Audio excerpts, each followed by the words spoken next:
Olá pessoal, eu sou Luciana e na aula de hoje nós vamos discutir sobre a meiose, principalmente meiose animal.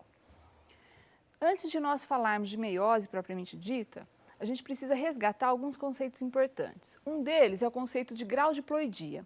O grau de ploidia de uma célula se refere ao número de conjuntos cromossômicos que aquela célula vai apresentar.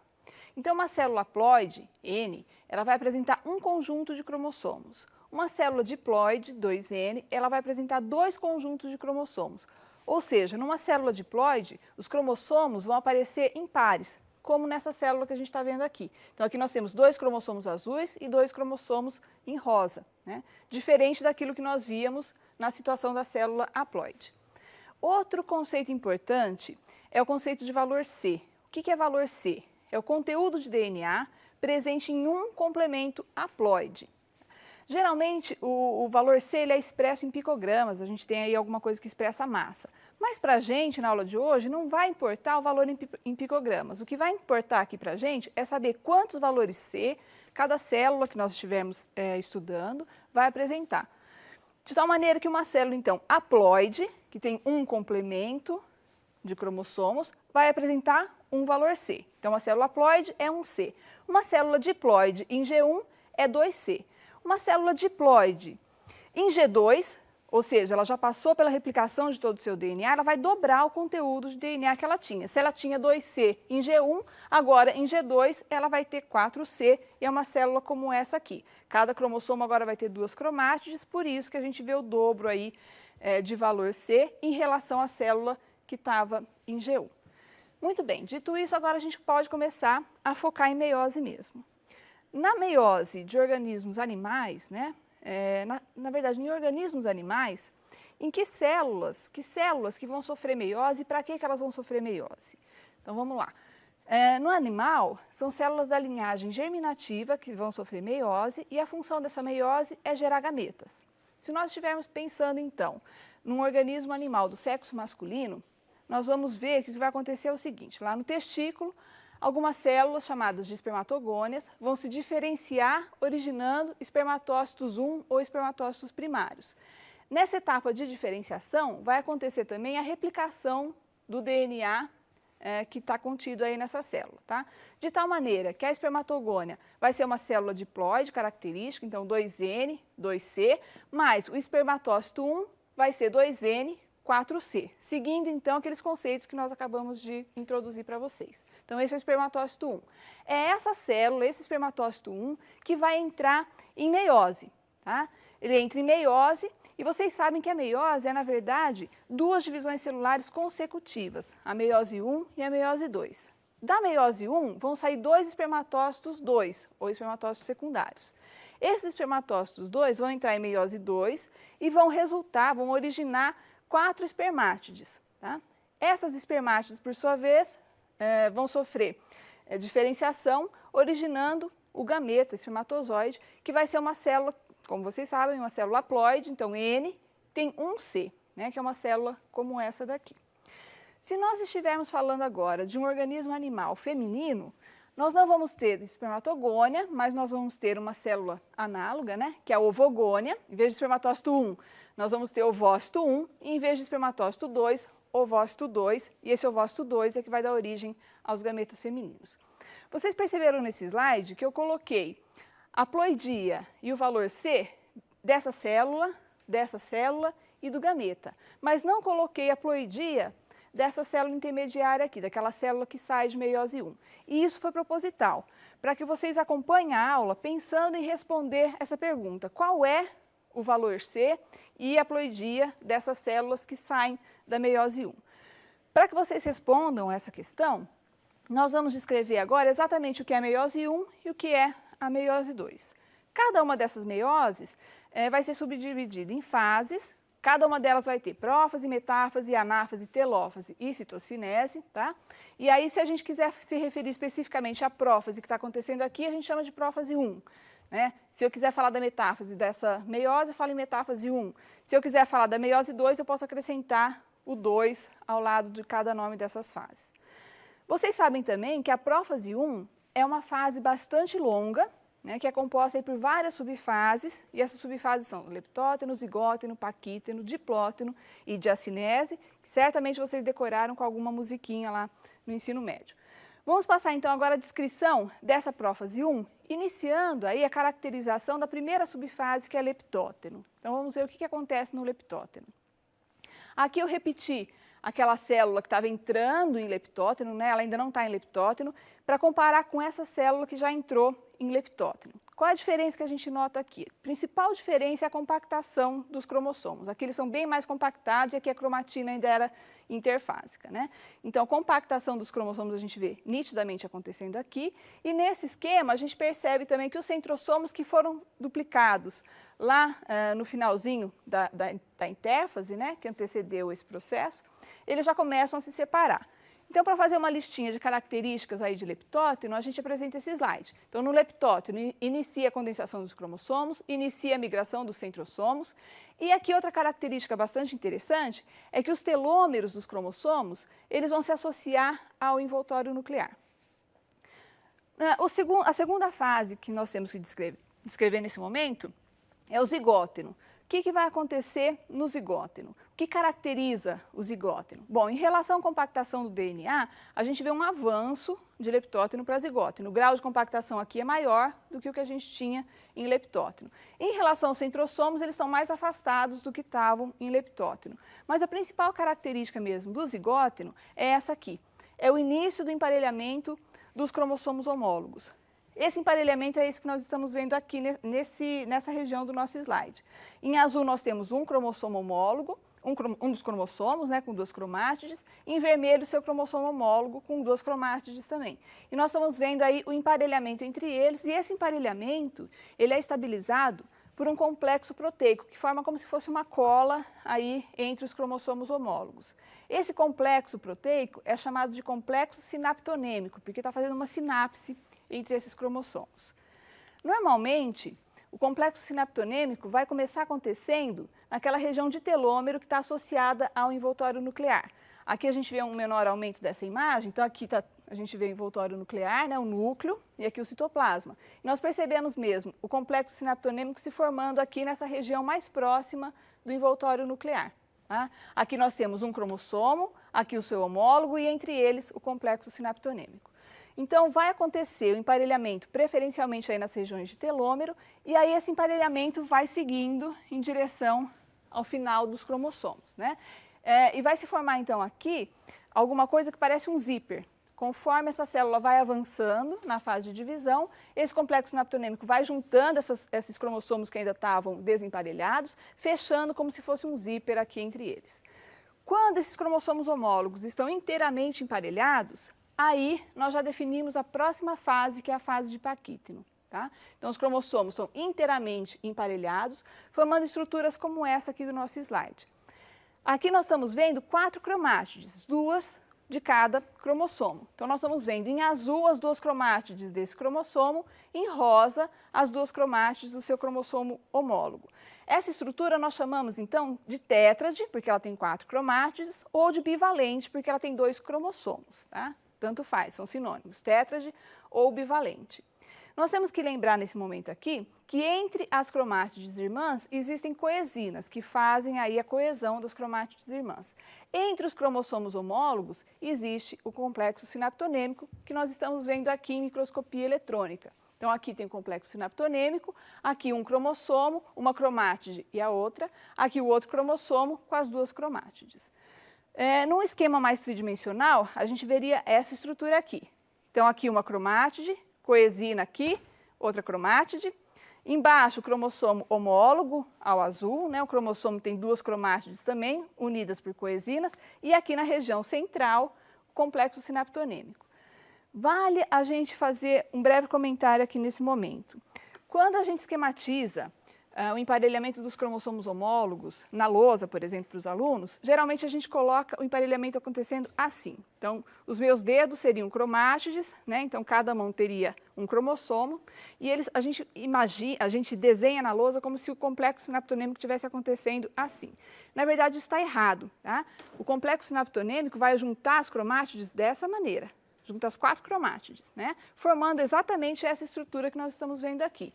Então, as 4 cromátides estão lá, aqui no meio, entre elas, tem complexo sinaptonêmico. Se eu faço um corte transversal assim, a imagem que a gente vê é essa. Então, fica aí uma dica para o momento em que vocês estiverem mostrando esse tipo de organização para os seus alunos, né? Evitar aquele arranjo lateral.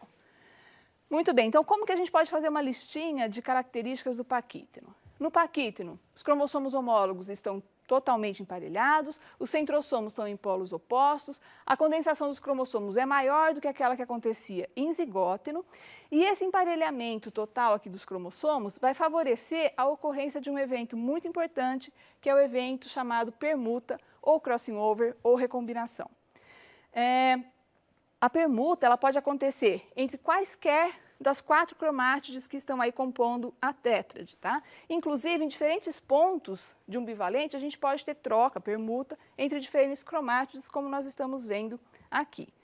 Pode acontecer também a permuta entre cromátides irmãs, e não entre cromátides de cromossomos homólogos. Só que em termos de variabilidade genética, isso não tem muita relevância, porque as cromátides irmãs são idênticas, então uma troca entre elas significa trocar 6 por meia dúzia, é a mesma coisa. Então, não vai ter uma implicação em termos de aquisição de variação genética. Mas, então, isso é que vai caracterizar para a gente o paquíteno. A próxima etapa é a etapa de diplóteno. E o que vai caracterizar o diplóteno? O desarranjo do complexo sinaptonêmico. Tá? Então, aquele complexo sinaptonêmico que unia aqui os cromossomos homólogos, ele deixa de acontecer, ele se desestrutura. Tá? Mas olha só que interessante, os cromossomos homólogos não se separam. E por que eles não se separam se não tem mais complexo sinaptonêmico aí? Porque, na verdade, houve permuta entre eles. Tá? Então, vamos ver por que eles não se separam, por que a permuta acaba mantendo os homólogos juntos. Nesse slide aqui, nós vemos essa cromátide, que participou, então, de uma permuta. Ela agora tem parte vermelha e parte azul. O seu segmento vermelho está unido por coesinas a essa outra cromátide vermelha, mas o seu segmento azul está unido por coesinas a essa cromátide azul. Então, dessa maneira, a permuta garante que os cromossomos homólogos fiquem ainda unidos, embora não tenha mais complexo sinaptonêmico nesse momento. Em relação à compactação cromossômica, aqui a gente tem uma condensação maior do que na fase anterior. E aqui a gente pode aproveitar o slide para dizer o seguinte também. Nessa região em que houve a permuta, então que a gente vê os cromossomos associados dessa maneira, vai se formar uma imagem ao microscópio que parece uma cruz. Essa região, então, é chamada de quiasma. Tá?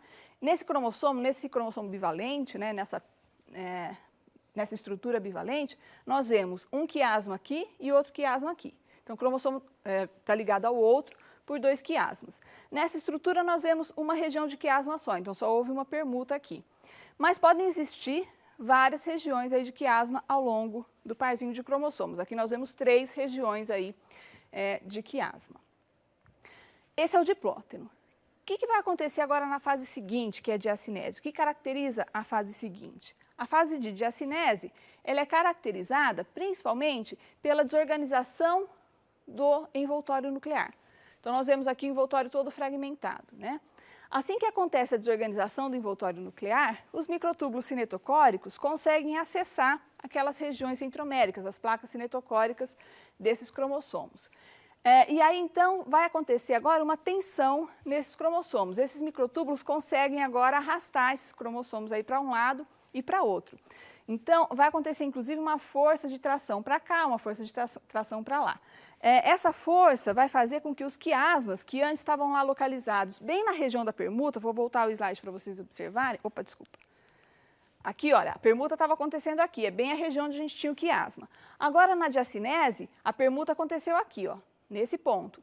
E o quiasma vai estar bem mais para cima, tá? Por que acontece isso? Essa força que está puxando essas regiões de centrômero está afastando o quiasma, está fazendo com que o quiasma vá para uma região mais terminal desse braço e desse outro braço. Então, na diacinese, os quiasmas se deslocam para as extremidades aí dos bivalentes. E a condensação cromossômica continua aumentando, tá? Essa movimentação dos microtúbulos serve também para levar esses cromossomos para a região equatorial da célula. E quando isso acontece, quando esses cromossomos já estão lá na região equatorial da célula, aí então a gente já está descrevendo a fase de metáfase 1. Fase de metáfase 1 tem os cromossomos no seu maior grau de compactação, dispostos aí na região equatorial, e os quiasmas já estão bem mais terminais do que estavam lá na fase anterior de diacinese. Assim se encerra a metáfase 1. Próxima fase, anáfase 1. O que acontece na anáfase 1? Separação dos cromossomos homólogos e afastamento dos polos. Tá? Então, aqui a gente tinha um parzinho, aqui o segundo parzinho, essa célula então era 2N igual a 4. Tá? Então, a gente tem 2 pares de cromossomos. E agora, cada par vai sofrer uma separação desses cromossomos. Um cromossomo desse par vem para esse polo, o outro cromossomo desse par vai para o outro polo, caracterizando então a anáfase. Na fase seguinte, que é de telófase, vai se formar envoltório nuclear agrupando esses cromossomos, formando esse núcleo, e outro envoltório nuclear agrupando esses cromossomos, formando esse núcleo. Tá? Então, isso já vai caracterizar a telófase. E esses cromossomos, dentro desses novos núcleos, eles se descompactam, formando aquela cromatina interfásica. Simultaneamente, a telófase 1 vai acontecer também a citocinese, e no caso, então, nós estamos focando numa divisão animal, então a citocinese aqui está acontecendo por meio de anel contrátil. Agora sim, a gente já pode responder aquela pergunta que eu deixei em aberto lá no início da nossa aula, né? Olhando para esse final aqui de meiose 1, a gente já consegue responder se essa célula vai ser N, 2N, 3N, 4N, qual vai ser o valor C dessas células filhas aqui. Bom, em termos de conteúdo de DNA, nós percebemos que na telófase a gente vai levar metade dos cromossomos que existiam antes para cá e metade para lá. Se a gente começou a meiose com uma célula que era 4C, agora então a gente tem metade disso em cada núcleo, portanto a gente vai ter células 2C. Em relação ao N, em relação à ploidia, essa célula aqui, ela tinha 2 cromossomos de cada par. Essa célula aqui agora vai ter só um cromossomo desse par e um cromossomo desse par. Então, na verdade, cada uma dessas células vai ser N. Tá? Então, agora essas células que saem da meiose 1 são células N e 2C. Como a gente reduz, então, a metade o número de cromossomos aqui, essa meiose 1 é dita reducional. Ela vai reduzir pela metade o número de cromossomos, né? Reduz também pela metade o valor C, mas aqui a gente foca no número de cromossomos.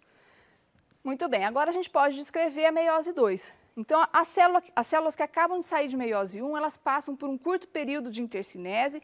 Essa intercinese não envolve replicação de DNA, só vai envolver a duplicação de centrossomo e a célula já começa uma nova divisão com a prófase 2. Prófase 2 se caracteriza pela formação novamente do fuso de divisão, centrossomos começam a se afastar para formar esse fuso, a condensação dos cromossomos é reiniciada e aí logo depois dessa fase vai acontecer a desorganização do envoltório nuclear, os microtúbulos cinetocóricos se associam às regiões de cinetocoro e levam esses cromossomos, esses centrômeros desses cromossomos para a região equatorial das células aqui, caracterizando a outra fase, que é a fase de metáfase 2. Tá? Alguns autores identificam entre essas duas fases uma fase de prometáfase, está ok, não tem problema nenhum. Depois da metáfase 2, vai acontecer a anáfase 2, que é caracterizada pela separação das cromátides irmãs e afastamento desses polos. Em seguida, vai acontecer telófase 2, com a reorganização dos núcleos nos 2 polos de cada uma dessas células, formando esses 4 núcleos novos. Simultaneamente à telófase 2, vai acontecer também a citocinese aqui, e ao final desse processo, então, a célula vai originar 4 células, a meiose, né, vai originar 4 células, cada uma delas com N e C, né, um N e um C. Dessa maneira, a gente descreveu todo o processo de meiose, e agora a gente pode fazer uma outra análise muito importante, né? Qual seria a relevância desse processo de meiose que a gente acabou de descrever? A grande relevância da meiose, na verdade, são duas, né? Uma delas é reduzir pela metade o número de cromossomos nos gametas. Então, os gametas não vão ser 2N, como as células somáticas, essas células vão ser N, tá? Isso permite que depois de uma fecundação, depois da união de 2 gametas, o número diploide daquela espécie seja mantido, né? Então, a gente vai recuperar o número diploide lá no zigoto. Com isso, a espécie não sofre uma variação diploidia ao longo aí do processo de reprodução. Outra grande importância da meiose é porque se refere, né, ao fato da meiose está muito atrelada à origem de variabilidade genética. Por que a meiose origina a variabilidade genética? Principalmente por dois fatores. Um deles está relacionado à permuta e o outro está relacionado à segregação independente dos cromossomos. Ou seja, aquela segregação que vai acontecer entre os cromossomos homólogos na anáfase 1, o que vai acontecer em um par de homólogos é independente do que acontece, da segregação que acontece no outro par de cromossomos homólogos. Com isso, então, a meiose consegue fazer, ao final do processo, a combinação de vários cromossomos maternos e paternos nos gametas. E é por isso que essa segregação independente aí que acontece lá na anáfase 1 é tão importante para originar variabilidade genética durante o processo de meiose. Eu não vou me estender na discussão desses itens aqui, nós já estamos com o tempo estourando, mas eu vou deixar no AVA uma explicação mais específica para cada um desses pontos e nós voltamos a discutir qualquer dúvida no ambiente de aprendizagem. Então, muito obrigada.